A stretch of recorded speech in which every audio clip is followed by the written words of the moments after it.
What is up, everybody? Welcome back to another week of the GZ Chop Shop podcast. I am your host, Projektitachi, joined by my good friend and co-host, War Nurse, and it's October.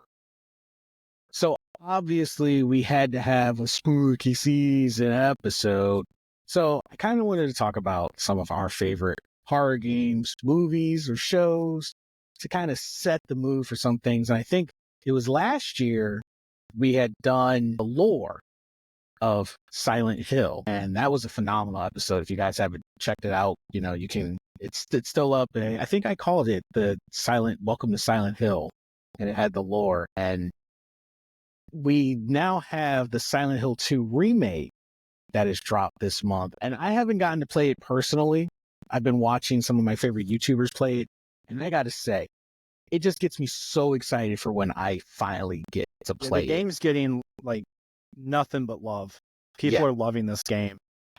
And I'm like, and I was so scared because I was like, oh man, Konami, please do not ruin this. But I think Konami has realized that they were ticking everyone off after they just ruined things with Kojima. So much so that they were asking on their social media, hey, if we can repair things with Kojima, would you guys be willing to forgive us? And then everyone was like, yes, now go do it. So I'm like, all right, that was the right thing to do, by the way. You don't see devs doing that very often, asking, hey, we may have messed up. And Silent Hill is getting the love it deserves. Yeah. It deserves a comeback. It is such a rich, terrifying, amazing story. Yes. And for all of you who are running the mod on PC, that removes the fog. You're monsters. You're the monster. You're the monsters. I'm disappointed in you. You call yourself a gamer. Why would you play Silent Hill and remove the fog? Shame on you. Shame. I highly suspect it's just for the look at this and not really them actually playing the game that way. Yeah. Because it really, it takes a huge part of the game away when there's like no eeriness and just like, what? Why would you take that away? Yeah. So I got some interesting facts. I don't remember all of the states, but my mom knows I'm a huge horror movie fan. I'm always watching horror movies all through the year, but especially in October. And she was like, oh, well, here's some fun facts for you. She was like, the top 5 most haunted states in America. And I was like, no, but I'm assuming we're one of the top 5, and come to find out, Pennsylvania happens to be number 2. And I believe New York takes the number 1 spot. So I was like, oh, so we're right next door, and California's on there too. And I was like, oh, so I've lived in 2 of the most haunted states in America. That is amazing. That's great. No, that's not. And it's kind of funny to find out that Pennsylvania is such a haunted state, because I think a lot of people, when they come to PA, they go to Philly, and Philly's like, it's a lively city. But the rest of Pennsylvania is honestly just land. Like, we still have the Amish here. We have a lot of open land, a lot of no lights anywhere land. And I found this out when I was doing my road trip, and I actually drove through my state to get to Philly. I was like, you'll hit a city, and then it's just land. Barren, haunted looking land for miles. And then you'll hit a town, and the town doesn't look like the kind of place you would get out of your car even to gas it up. It was like, you get out of your car, you wind up in Silent Hill, which, as I mentioned last year, Silent Hill is based off of Pennsylvania. So I was like, yeah, guys, come on over and visit Pennsylvania. Get a real life scare. Why just play Silent Hill when you can visit Silent Hill? Would you like to know a little fun fact here? So Silent Hill does something with their sort of apparitions and ghosts that you don't see very often in media of any form, and it's that they portray them in a way that's actually correct, but not socially correct. Let me explain. Now, I don't know the names of the cameras and stuff specifically, but what I do know is this. in the early 1800s, when the first cameras came into existence, they were first created. I don't know how many people know this, but there was a time where people at the beginning, like early 1800s, they had to be very still for cameras, and it took sometimes like minutes for a photo to take, and you had to sit there, and that's why you don't see people smiling in these photos, is because who can hold a smile for like 5 minutes while this thing develops a photograph of that person. You're not. That's why everyone's not smiling. Well, before these cameras were utilized, when people talked about ghosts, ghosts were never see-through. They were never apparitions. They were never hovering on the ground. They were never partially there. They looked like you and me. That was it.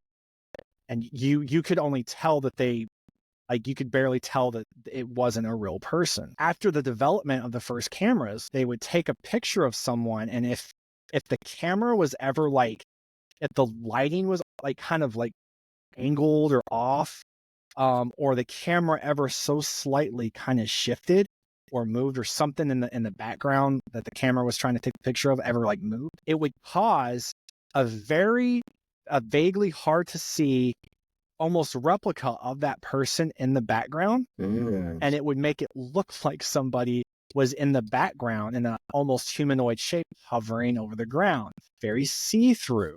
And that right there was the beginning of, that it's haunted photos. It's haunted photos. And it just escalated from there. So I always thought that was cool. There's a name for that camera, and there's definitely more lore accurate specifics to this, but that's kind of just the gist there. So if anyone knows more information on it and more details, by all means share. But I just thought that was kind of cool. Probably just shattered a few horror buffs. Ghosts, how we see them in media, that's a very recent thing in history. It's what makes it creepier too is when you hear stories of people who talk about it the way you mentioned it, and they're like, the person was there. Now, I like to watch Chill's top 15 on YouTube, just in the background noise. And when I see the videos, for the most part, in my head, I can explain what they probably experienced. But when I see the ones of workers, and then they're you see the camera and this guy is talking to no one, but then you see them, they're shaking this guy's hand, and they're having this full conversation with the air, and then they ask the person, what the heck are you doing? And they're like, I was talking to the guy relieving me. Come to find out, the guy who was coming to relieve him actually had already passed away that night. And okay, his ghost was still coming to work. Yeah. But it's funny because the way he described it, he was like, no, he was right there in front of me. He was right there. I shook his hand. And when you were talking the real portrayal of ghosts is they look like us, it makes it creepier. It makes it creepier because you have to wonder, how many times have you probably been that crazy person shaking the hand of a ghost? And I won't ruin it for you, but there's shows like The Terror, season 2, The Terror, Infamy. There's a yokai in that show, and it's humanoid. Nobody can tell at all that it's a demon, that it's a ghost, because it looks just like you and me. And it made it creepier. So when shows and movies actually do that, I just feel like it adds to that mystery surrounding it, and it makes it cooler all around, versus a weird apparition of a creature. You're like, whatever. Yeah, I think, modern media has desensitized us to being scared of aliens and zombies and even large insectoid type things. They still give you the creepy crawlies, but for the most part, you're like, okay, just stay out of the dark corner. You can see it coming. People, a zombie apocalypse starts right now. Okay, right now. How many people would see the zombies and take out their phone and be like, oh, God, this is pretty cool. And then turns out the zombies are real and they're just an idiot and they get eaten. And I say this because this was a couple 2 or 3 years ago. I was leaving the hospital, and it was 7:30, 8 p.m. and I was walking to the parking lot, from work. And there was, I shit you not, there was some people in front of me that were like, there was some 8 girls, I think, that worked there. They were in front of me walking, and then to the far right of this really super ghetto ass parking lot, it's known that there's homeless people that kind of just around it because it's a county hospital. This homeless guy was walking funny, but he was making a noise like he was just like, and I shit you not, like I said, nope, that's a zombie. I said it so loud. I walked faster. I left those girls. I said, that might be a zombie. It's probably not, but I'm not going to stick around here to find out. And they were laughing. I'm like, like he's just being funny. I'm like, no, I'm not. Like, I'm getting in my car and leaving. Yeah. And I'm telling you, I don't play. I don't play. Is it probably real? No, but I'm not going to take any chance on a probably. You know, we say probably not real, but when you think about all the stuff our scientists are up to, it's like they're dead set on making these things a reality. I can't tell you how many times I've gone just scrolling through social media, educational social media, and you hear they have discovered a fungus from 1,000 years ago. Mm-hmm. And everyone was like, put it back. Put it back. I know, I know y'all hate me for the science news I share sometimes in our Discord chat, because I'll share things about viruses, parasites, even AI, and I'm like, it's stuff that they discovered or like stuff that they're messing with, and they're like, oh, it can do X, Y, Z, and you guys are like, what are you doing? Why? What would be scarier to you personally? Would a zombie apocalypse be scary? Would a viral outbreak be more horrifying based on things that could probably realistically happen? Which of those two would seem scary? And I would say probably, most would lean to zombie apocalypse because we technically have gone through a viral outbreak, but not like a fungal outbreak. Not like The Last of Us. Yeah, here's the thing, like, this is me, like, I worked through COVID, and I worked through some pretty bad flu seasons as well.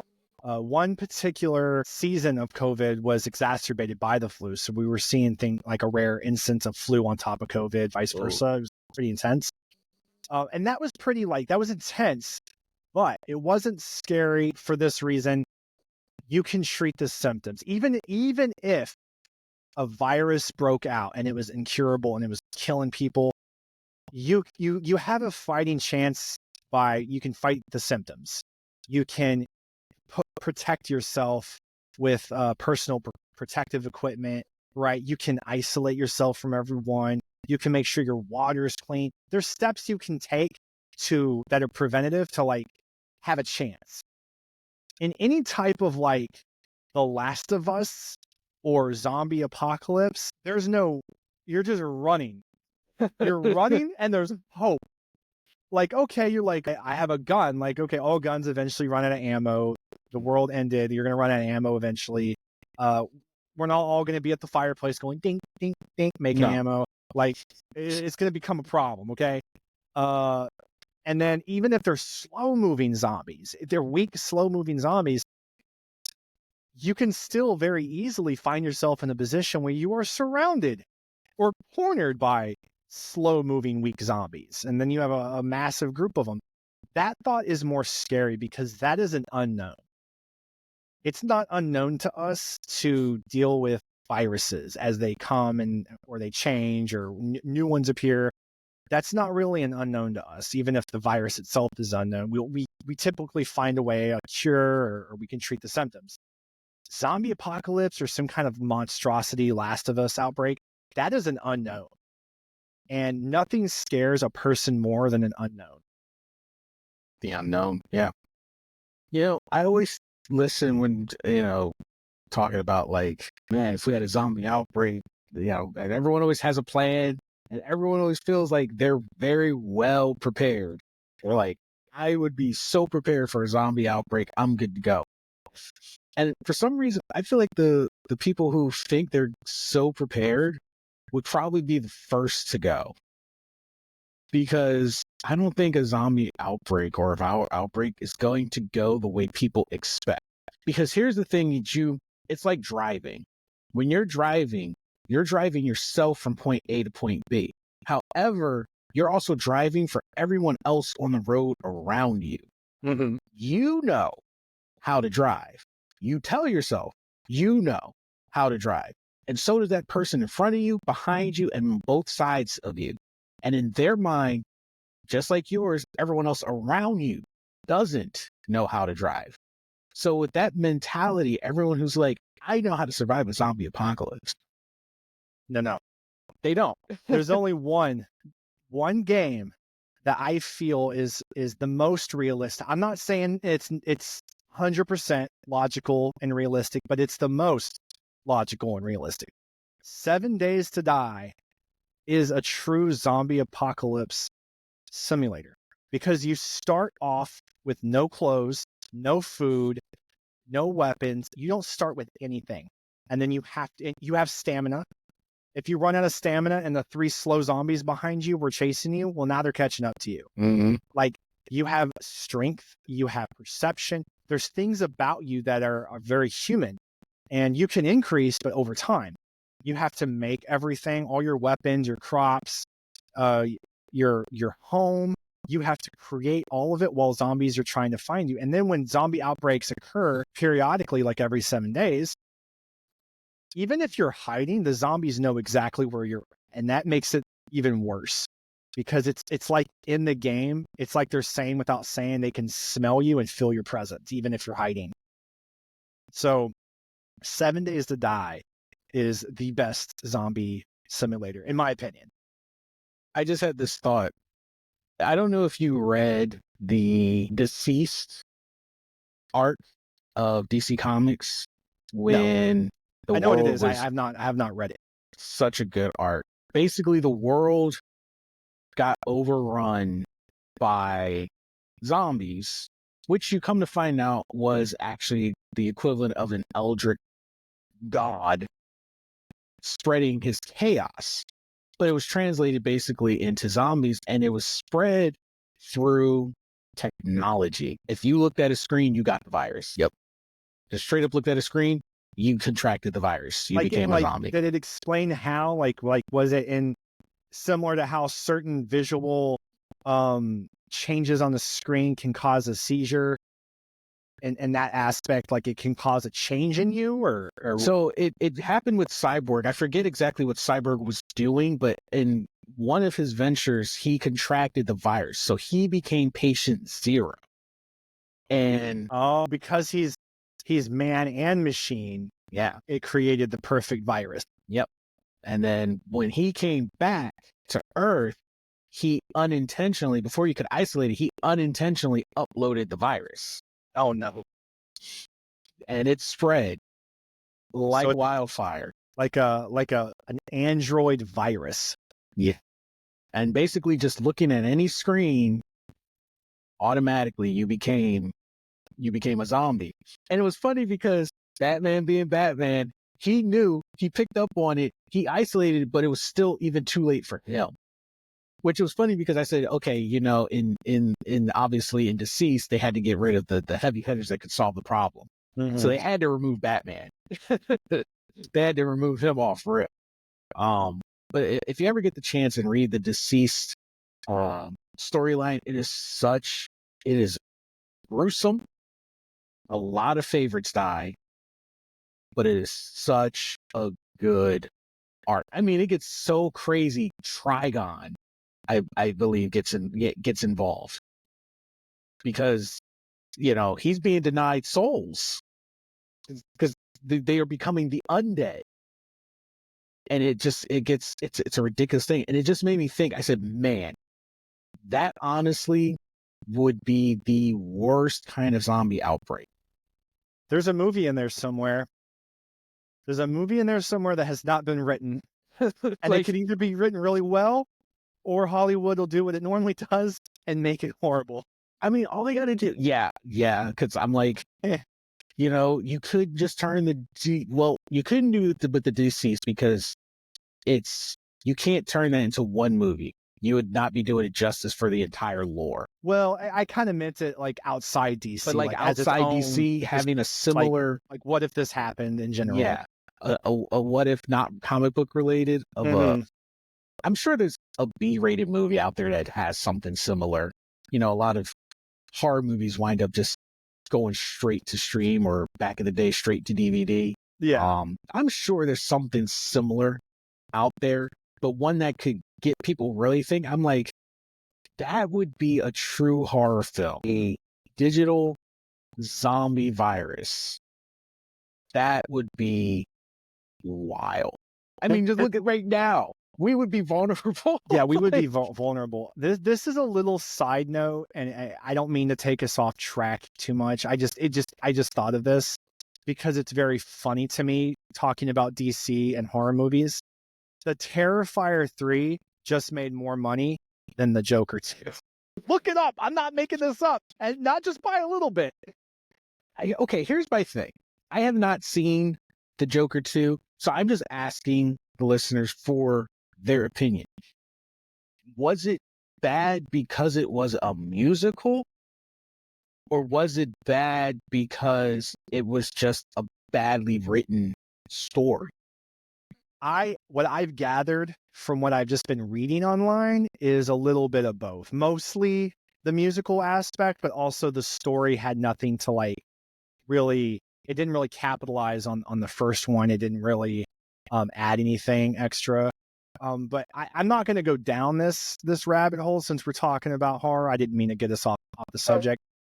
I did not like the first Joker anyways. I don't like movies that are edgy just for the sake of being edgy with no actual point to the movie. Mm. That's just my take.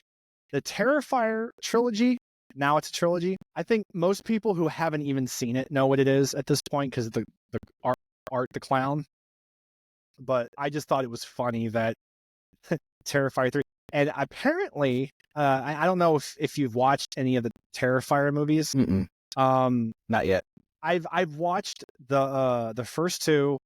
I don't know if I'll see the third one. Maybe I will. It's like one of those things. Like I'm not like, oh, I need to see this. It's like if I have nothing to do and it comes on TV, I'll watch it, kind of thing. But I don't know how true this is. I've just seen some articles. I've seen people talking online saying that people have been leaving the theater throwing up like in the middle of the movie because they can't keep watching it and that some of the actors in the movie had to like take breaks because it was so hard to do some of the scenes. I've heard that Terrifier is not an easy watch.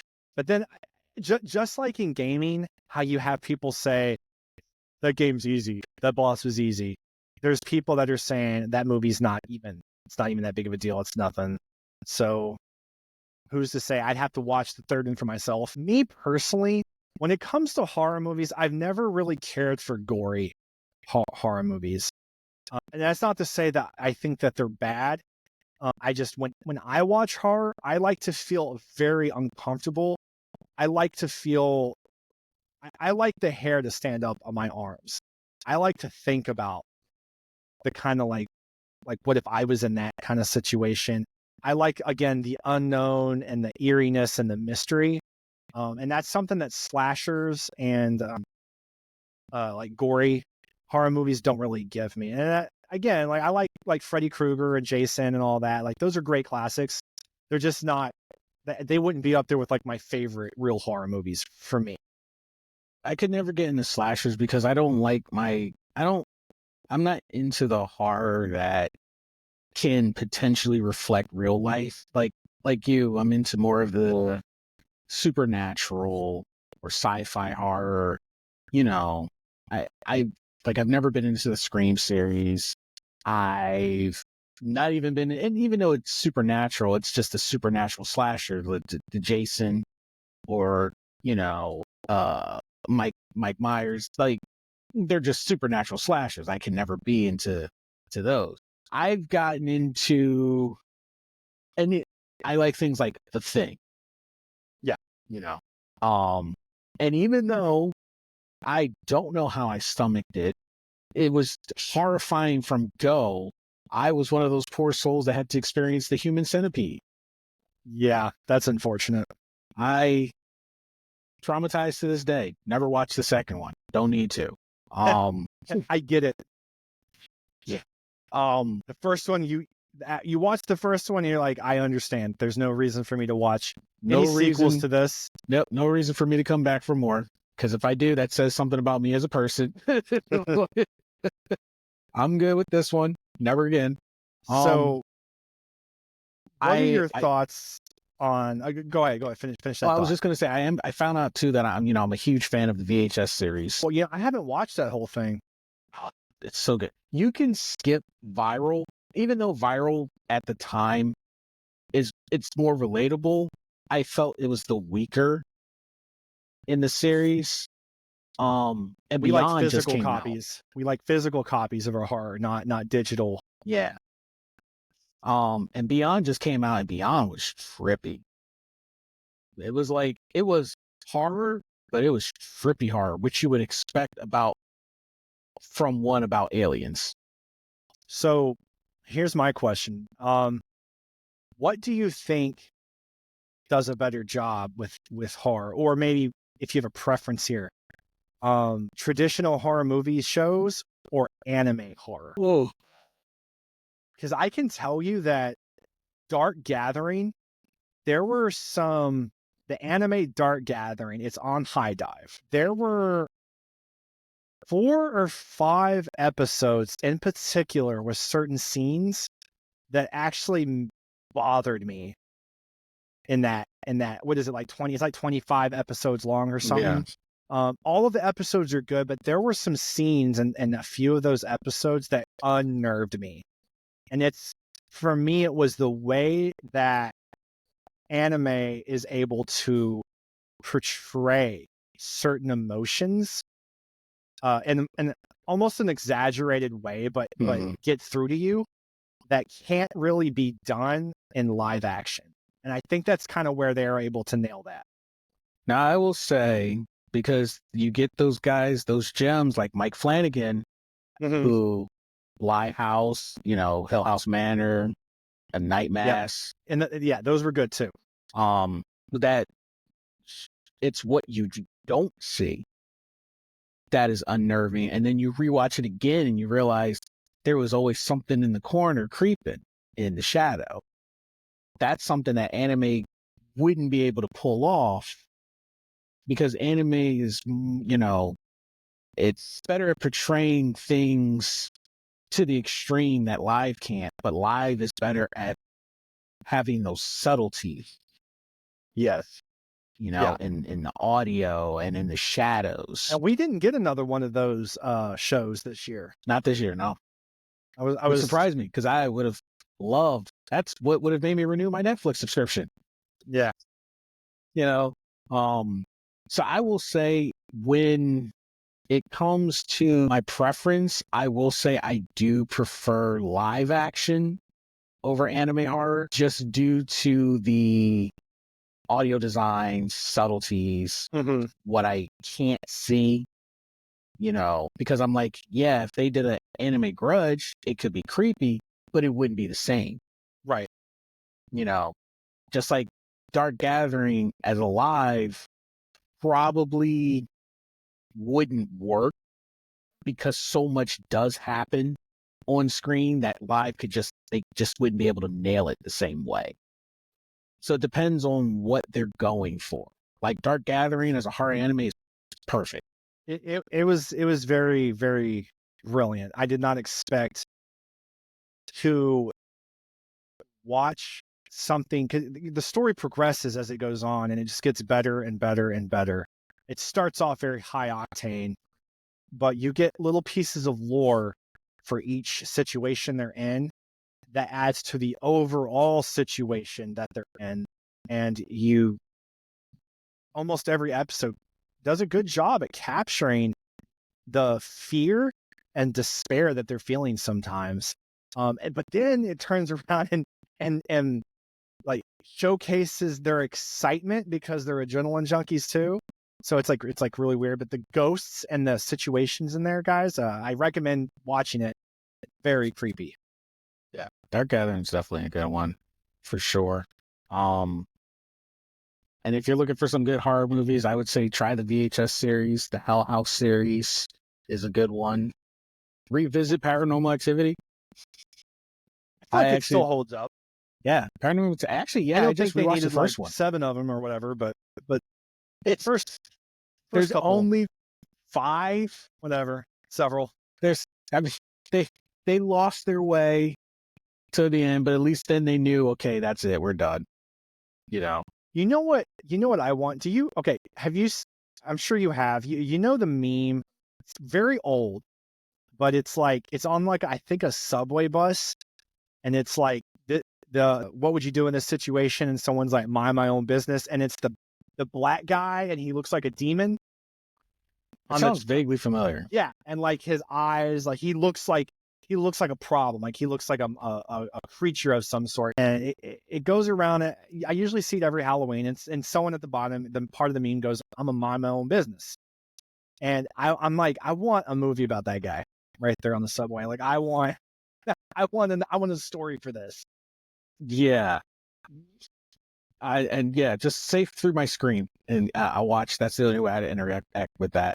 Um, for the most part, in real life, yeah, I live by that creed of, yep, I'm just gonna mind my own business, because I've seen, like I said, I've seen some creepy things in real life, and I've pretended I didn't see a damn thing.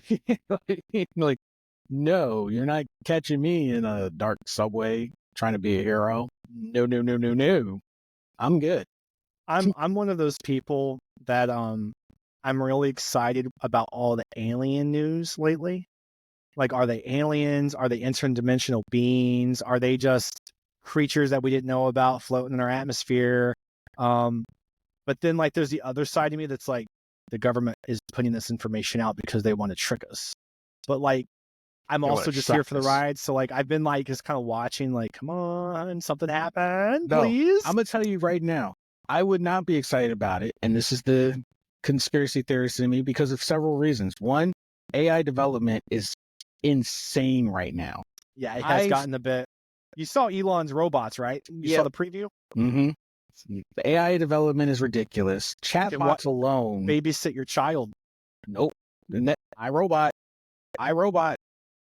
But here's my thing: because of how fast it advances, if there are aliens, AI is going to be communicating with them before we do. And all we know is aliens get their impression from AI of humanity. And AI tells them, we're prisoners and we're servants to these guys. Humanity is the problem.